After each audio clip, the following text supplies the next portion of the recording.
Bonjour, aujourd'hui le sixième et dernier tome de Dune, qui s'intitule donc La Maison des Mers.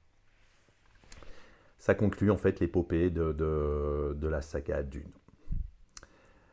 Après des millénaires de lutte de pouvoir, de complot et de manipulation génétique, de transformation profonde, l'humanité se retrouve face à une nouvelle ère marquée par l'affrontement entre les Bene Gesserit et les honorés matriarches, les deux factions donc aux visions radicalement opposées du pouvoir. La Maison des Mers se concentre sur la guerre pour le contrôle de l'univers entre ces deux factions, et la manipulation subtile des Bene Gesserit pour conserver leur influence, les défis auxquels elles sont confrontées pour survivre face à des ennemis plus puissants et plus violents. Après les événements des hérétiques de Dune, l'univers se trouve plongé dans un chaos grandissant. Les honorés matriarches, ces femmes tyranniques et dominatrices issues de la dispersion, poursuivent leur conquête implacable de l'univers. Leur pouvoir repose non seulement sur leur supériorité physique et sexuelle, mais aussi sur leur capacité à imposer leur volonté par la force brute. Les Bene Gesserit, vieilles de plusieurs millénaires, sont maintenant dans une situation précaire. Elles ont perdu plusieurs de leurs avant-postes et centres d'entraînement face aux attaques des honorés matriarches. Elles se regroupent sur leur planète d'origine, Chapter House, qu'elles tentent de transformer en une nouvelle dune en y recréant les conditions climatiques nécessaires pour faire renaître les vers des sables et la précieuse épice. Les Bene Gesserit sont dirigés par la mère supérieure Darwi Odrad, qui a hérité d'une lignée complexe de mémoire génétique. Elle se retrouve à la tête de l'ordre dans cette période critique et tente de manœuvrer habilement entre la guerre contre les honorés matriarches, les tensions internes au sein des Bene Gesserit et la survie de leur ordre. L'intrigue centrale du roman tourne autour du conflit entre les Bene Gesserit et les honorés matriarches. Ces dernières, donc, qui étaient issues de la dispersion, cherchent à dominer l'univers entier par la violence et la terreur. Leur méthode repose sur une utilisation brutale du pouvoir sexuel et de la force physique, en contraste avec les manipulations subtiles et politiques des Bene Gesserit. Les Bene Gesserit se retrouvent donc forcés d'adopter des stratégies défensives pour survivre, et Odrad est obligé de faire des choix difficiles pour préserver l'ordre. Leur base sur Chapter House devient le dernier bastion des Bene Gesserit, et c'est là qu'elles mettent en œuvre un plan audacieux pour recréer les vers des sables et ainsi assurer une nouvelle source d'épices, donc la substance nécessaire au voyage interstellaire.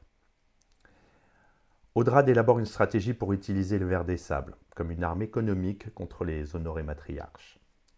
Si les Bene Gesserit parviennent à contrôler la production d'épices, elles pourraient priver leurs ennemis de cette ressource cruciale et ainsi renverser le rapport de force. Un des projets les plus audacieux des Bene Gesserit est la transformation de leur planète Chapter House en une nouvelle dune. La disparition d'Arrakis après les événements des tomes précédents a mis en péril la production d'épices et donc la survie de nombreuses factions.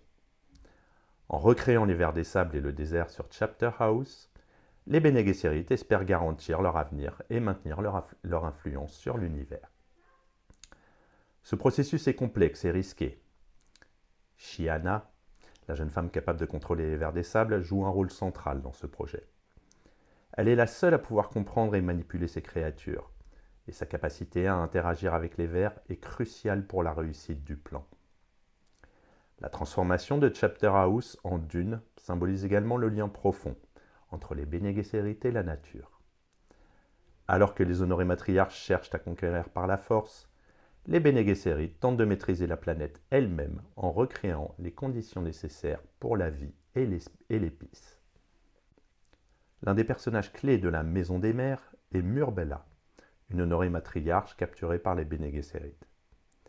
Initialement formée dans la violence et la domination sexuelle, Mûr-Bella subit une transformation radicale après sa capture. Elle est soumise à l'entraînement des révérendes mères, qui l'initie aux subtilités de la manipulation génétique, de la politique et de la maîtrise de soi. Mûr-Bella finit par devenir une révérende mère, mais elle reste tiraillée entre ses origines d'honorée matriarche et sa nouvelle identité. Ce conflit intérieur symbolise les tensions entre les deux ordres, mais il montre également une possible voie de réconciliation entre leurs idéologies opposées. Le personnage de Mur-Bella incarne la fusion des deux systèmes de pouvoir féminin. D'un côté, la subtilité et la manipulation des Bene Gesserit, et de l'autre, la violence et la domination des honorés matriarches.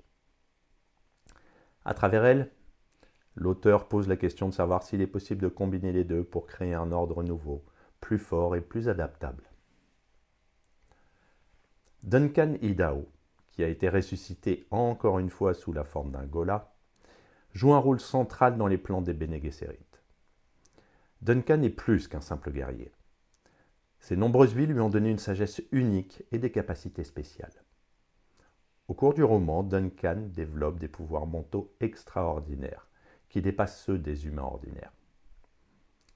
Les Bene Gesserit et les honorés matriarches sont toutes deux intéressés par Duncan, en raison de son potentiel unique. Il devient un enjeu dans la guerre entre les deux factions, et son rôle évolue au fur et à mesure que l'histoire progresse. Duncan est également une figure de rébellion contre la manipulation constante dont il a été victime au cours de ses nombreuses vies. Sa quête de liberté et de contrôle sur son propre destin est un thème central du roman d'ailleurs. L'un des moments les plus marquants de La Maison des Mers est la mort de la mère supérieure Audrade. Audrade, bien que sage et rusée, se retrouve dans une position de faiblesse face aux attaques des honorés matriarches. Elle est finalement capturée et exécutée, un acte qui symbolise la fin d'une ère pour les Bene Gesserit. Cependant, la mort d'Audrade pave la voie à l'ascension de Mur-Bella.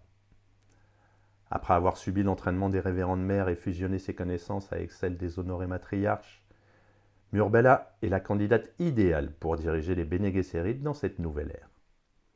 Elle représente une nouvelle génération de dirigeantes plus pragmatiques et prêtes à utiliser la force si nécessaire. Sous la direction de Mur-Bella, les Bene Gesserit pourraient être capables de s'adapter aux nouvelles réalités de l'univers post-Leto, en combinant les leçons des deux ordres pour créer une nouvelle forme de leadership. 4 thèmes principaux, l'évolution et la survie. La capacité à s'adapter aux changements, qu'ils soient environnementaux ou politiques, est un thème central du roman. Et les Bene Gesserit doivent évoluer pour survivre face à la menace des honorés matriarches. Le pouvoir féminin. La confrontation entre Bene Gesserit et honorés matriarches explore des formes contrastées de pouvoir féminin. L'une, subtile et manipulatrice, comme on l'a dit, l'autre, brutale et dominatrice. Le libre arbitre. Le conflit intérieur de Duncan Idaho symbolise la lutte entre le libre arbitre et les forces extérieures qui cherchent à le contrôler. Et enfin, religion et prophétie. La question de la religion, de la prophétie et de l'influence des anciens mythes continue d'être un moteur central dans la saga Dune. Pour conclure, La Maison des Mers, c'est un regard sur l'avenir de l'humanité et de ses factions les plus puissantes. D'ailleurs, Frank Herbert mélange des thèmes de survie, de pouvoir et d'évolution humaine dans un contexte de guerre interstellaire. À bientôt.